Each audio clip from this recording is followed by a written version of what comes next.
Hello everyone, and thank you for tuning into this edition of Your World on ALHlive.com. Today I am so proud and honored and privileged to have my niece, Latasha Haskins, here with us.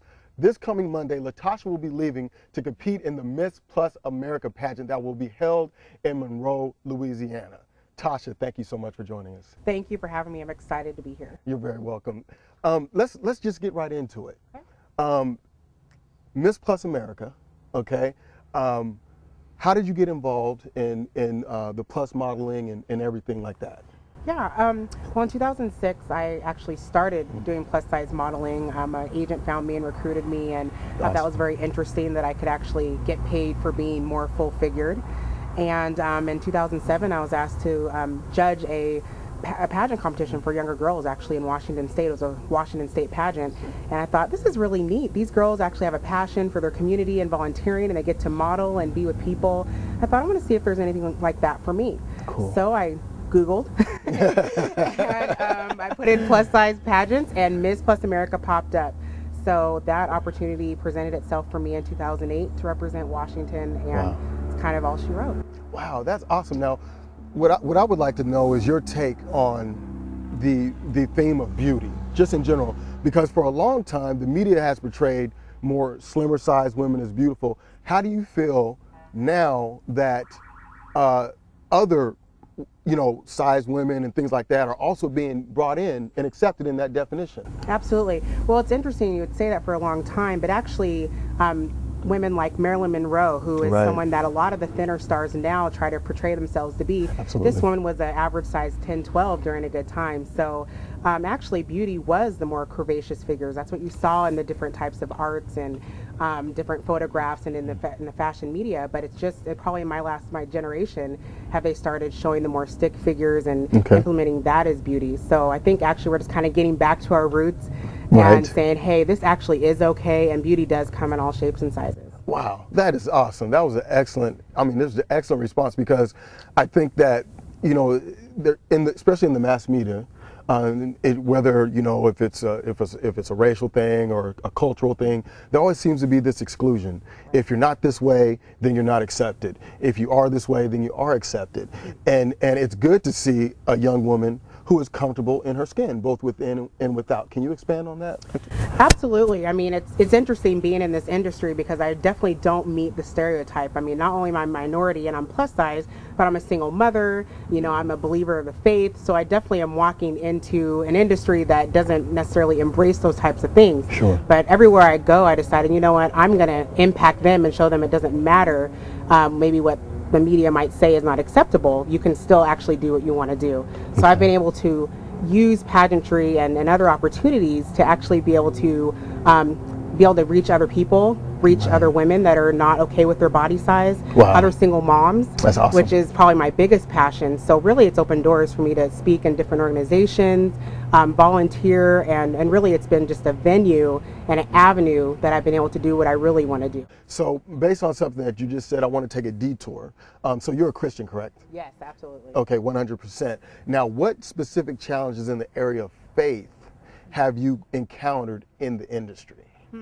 That's actually an excellent question.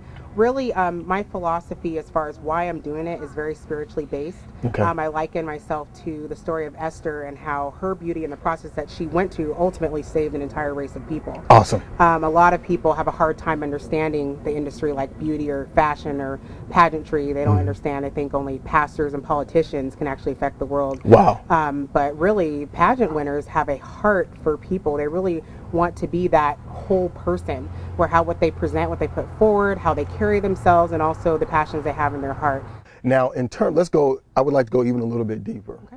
And I know that recently you've had a loss. The family's had a loss. And how is that loss? We're talking about the loss of your father, Aaron Haskins Sr. How has that loss motivated you to excel with your children, with your faith, and with your profession doing pageantry? How has that impacted you? Well, my father was an amazing father. I was definitely a daddy's girl, and he was literally probably the only person really that really believed in me. I mean, I could say, Dad, I want to go on the moon and plant stars. He would say, you can do it. I believe in you, honey. I totally support you. When he passed away, a lot of the principles that he taught me, a lot of the things that he instilled in me began to illuminate. And where most people would probably go the other way, allow themselves maybe to gain more weight, regress in their parenting or their schooling or whatever they had planned. I mean, I knew that my dad was up there saying, you know what, go for it, honey. I'm passing the baton to you. I need you to take it and run with it. And really, my father, it was spoken of him that he invested in people rather than possessions, that he really cared about people. And I have that same passion. And so it's really made me say, you know what, I'm going to catapult and I'm going to embrace what that means. I'm going to embrace who God's called me to be. I actually have kind of ran from what being a part of Aaron Haskins' family means and what that calling means. And I'm actually running to it now. I'm embracing it. I just want to touch on one more thing on this topic here, and then we'll move on. What's interesting is that your father was the firstborn of our parents. You are the firstborn grandchild. Does that play in any part in terms of you feeling the leadership mantle any? Absolutely. I mean, there is a unique calling and responsibility that is placed on the firstborn. Yeah. And you kind of pave the way and you trailblaze. Even though your siblings or others behind you may not follow you initially, sure, but eventually they still follow you. And it's interesting that he's still trailblazing. And as I've made decisions, both for physical and spiritually, my brothers have made, decisions and life-changing choices. Following you. Yes, absolutely. Awesome. So I think that that position of leadership is very, very influential within families. And like I said, I'm taking it and running with it. It's something I used to run from, but I'm excited about it. So I think it plays a huge role. That's awesome. That is awesome. Okay, Tosh, what does it mean for you right now at this moment? Monday, July 12th, you will be leaving, going to Monroe, Louisiana, to hit the national stage to chase your dream. What are you feeling like right now at this moment? I'm very excited. I'm very anxious, and it's kind of like training or studying for a test that you've studied everything you can, and it's game time, it's test time, and now you want to put it to work and you want to see what happens and hopefully reap the fruit of that. My dad used to always say that preparation plus opportunity equals success. Awesome. Well, I've definitely prepared. Right. This is my opportunity. Now we just need the success part to fall into place. Okay? So that's where God steps in. We do our part, he does his, and hopefully it works out. Right, right. And we will definitely look forward to hearing the news of your success. Yes. In any event, Latasha, we are so very proud of you. I know that your father is looking down on you and that he is extremely proud of you. Yes. He was a trailblazer, as you said earlier. He was always, he physically, yes, and with his accomplishments, he was larger than life individual, and he obviously did a fabulous job with you. So, this is for him, this is for you. Congratulations, and I want to thank each of you out there for watching this interview. As you're watching this, the competition is going on right now. So go to latashahaskins.org. Yes. Okay.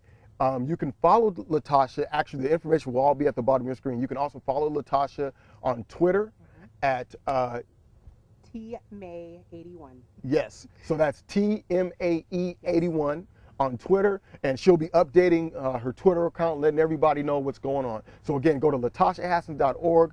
This is A. Lawrence Haskins for Latasha May Haskins, and we will talk to you soon. Bye. Thank you so much.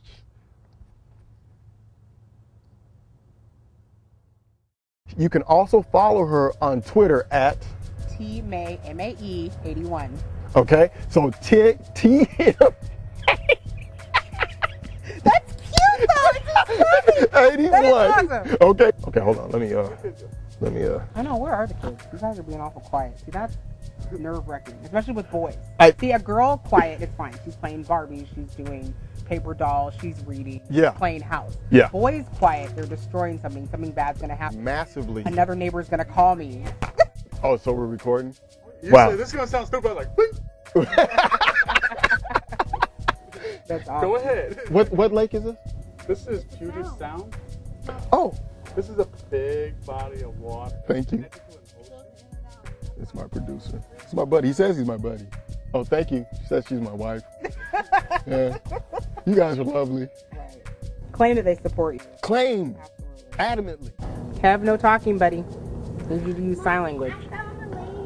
Okay, but can you say it, not talk?